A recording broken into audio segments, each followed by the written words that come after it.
20, 25 సంవత్సరాలు 50 సంవత్సరాల క్రితం జూన్ మొదటి వారంలో వర్షాలు పడుతుండే. ఇప్పుడు చాలా సంవత్సరాల్లో కనీసం 15 రోజుల నుంచి 20 రోజుల వరకు లేట్ అవుతుంది. అంటే బట్ ఈ సంవత్సరం మరీ లేట్ అయింది. అందువల్ల చాలామంది రైతులు తెలంగాణ, ఆంధ్రప్రదేశ్లో పత్తి విత్తుకున్నారు, మొలకెత్తలేదు, మళ్ళీ విత్తుకున్నారు. అందువల్ల విత్తన కాస్టు, లేబర్ కాస్ట్ ఇవన్నీ పెరుగుతుంది. అందువల్ల ముఖ్యంగా మనం చేసేది ఏంటంటే రైతు సోదరీమణులకి ఈ సంవత్సరమే కాకుండా వచ్చే సంవత్సరం కూడా మొదట ఒక్క తొలకరి వర్షానికి వెంటనే విత్తుకుంటే కనీసం ఒక 40 mm రైన్ఫాల్ 2-3 వర్షాలన్నా పడి నేలలో ఒక పైపైన ఉన్న నేలే కాకుండా లోపల కూడా తేమ వెళ్ళేంత వరకు వర్షం పడినప్పుడే విత్తుకోకపోతే ఏమవుతుంది, జర్మినేషన్ అది మొలకెత్తుద్ది పైపైన తేమతోటి. కానీ 4-5 రోజులు బెటర్ అవ్వటం వల్ల అవి నిలవలేకపోతున్నాయి. ముఖ్యంగా చెప్పేది ఏంటంటే వర్షం ఈ 1000 మిల్లీమీటర్ల వర్షం పడుతుంది, కానీ నెంబర్ ఆఫ్ రైనీ ఈవెంట్స్ ఎన్ని వర్షాలు వస్తున్నాయంటే మొత్తం మీద 4 నెలల్లో కనీసం 4-5 వస్తున్నాయి. మిగతా అంతా కూడా బెట్ట ఉంటుంది. అందువల్ల నీటి సంరక్షణ బాగుండాలి. దానికి తగ్గట్టు వర్షం వచ్చిన వెంటనే విత్తుకోవద్దు. కనీసం ఒక 2-3 వర్షాలు పడిన తర్వాత నేల తేమంతా బాగున్నప్పుడు విత్తుకోవాలి. అట్లనే కాకుండా వరి, పత్తి కొంచెం రిస్క్ క్రాపులు. ఎందుకంటే నీళ్లు లేకపోతే వర్షం, వరి పంట, పత్తి పంట, ఈ క్రాప్స్ చాలా రిస్క్. దీంతోపాటు ఫర్ ఎగ్జాంపుల్ ఒక 3 ఎకరాలు, 4 ఎకరాలు, 5 ఎకరాలు పొలం ఉంటే, లేకపోతే సన్నకారు 2 ఎకరాలు, 3 ఎకరాలు ఉన్న పూర్తిగా వరి మీద కాకుండా, పూర్తిగా పత్తి మీద కాకుండా కొంత భాగము పప్పు దినుసు పంటలు, కొంత భాగం మన చిరుధాన్యాలు, కొంత భాగం ఆకుకూరలు ఇవన్నీ వేసుకుంటే ఫలసాయం కూడా పెరుగుతుంది. వాళ్ళకి ఒక రైతులకి లాభసాయకంగా ఉంటుంది. దానివల్ల వాళ్ళకి ఇన్కమ్ కూడా పెరుగుతుందని నా ఉద్దేశం.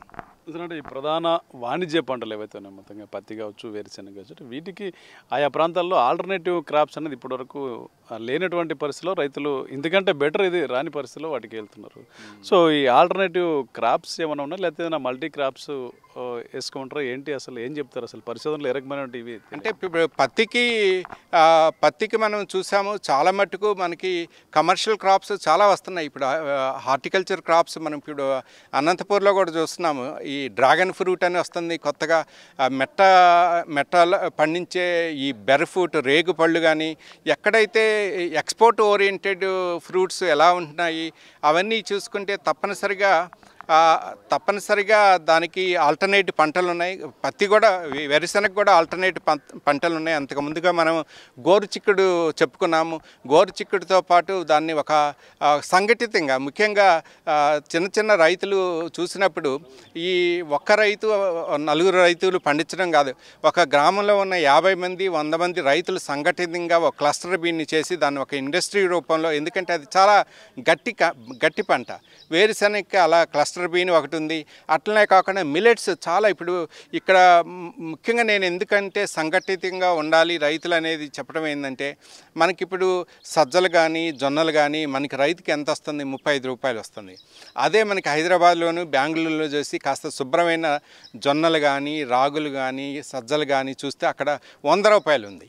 అంతే 30 రూపాయలు రైతుకు వస్తుంది, 35 రూపాయలు అక్కడికి పోయేటప్పుడు 100-120 వస్తుంది. సో అందువల్ల నేను చెప్పేది ఏంటంటే, ఇప్పుడు వేరుశెనగకి బదులు, లేకపోతే పత్తికి బదులు ఇలాంటి చిరుధాన్యాలు, లేకపోతే పళ్ళ మొక్కలు అవన్నీ చేసి రైతులు సంఘటితంగా ఉండి మార్కెట్ లీడ్ చేయాలి. ఒక ఫార్మర్ ప్రొడ్యూసింగ్ ఆర్గనైజేషన్స్ మన కర్నూలులో ఒకటి ఉంది. ఫార్మర్ ఒక 200 మంది 400 మంది రైతులను సంఘటితం చేసేసి వాళ్ళు డిమాండ్ చేయాలి, ఇది మా రేటు, ఇది కాకపోతే మేము బెంగళూరు కాకపోతే హైదరాబాద్ వెళ్తాం, లేకపోతే భువనేశ్వర్ వెళ్తాం. ఇది అందరికీ అప్లికబుల్ అండి. ఒక పౌల్ట్రీ కోళ్ళ రైతులకి కానీ, మన ఇది చేపల రైతులకు కానీ సంఘటితంగా వ్యవసాయం, ఈవెన్ మిల్క్, మన పాల ఉత్పత్తులు, పాలు, వీటి గురించి కూడా సంఘటితంగా చేయకపోతే మాత్రం సన్నకారు రైతులు దెబ్బతింటారు.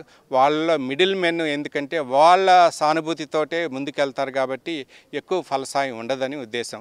తప్పనిసరిగా వరి పంటకి, పత్తికి, మొక్కజొన్న బాగా వస్తుంది. ఇప్పుడు మొక్కజొన్న ఇప్పుడు మన గుంటూరు జిల్లాలోను కొన్ని మన కర్నూలు జిల్లాలో నల్లరేగడి భూముల్లో మొక్కజొన్న బాగా వస్తుంది. మొక్కజొన్న ఒక తినటానికే కాదండి, దానికి పౌల్ట్రీ ఇండస్ట్రీ కోళ్ళ మేతకి బాగా ఉపయోగపడుతుంది. తర్వాత బయోడీజిల్కి దాన్ని కొంటున్నారు. దాన్ని తీసుకెళ్ళి ఎనర్జీని ఎలా తయారు చేయొచ్చు అది కూడా ఉంటుంది. మొక్కజొన్న కూడా వస్తుంది. సో ఇలాంటి పంటల వైపు మనము చాలా ఇంకా ముందుకు తీసుకెళ్ళాలి.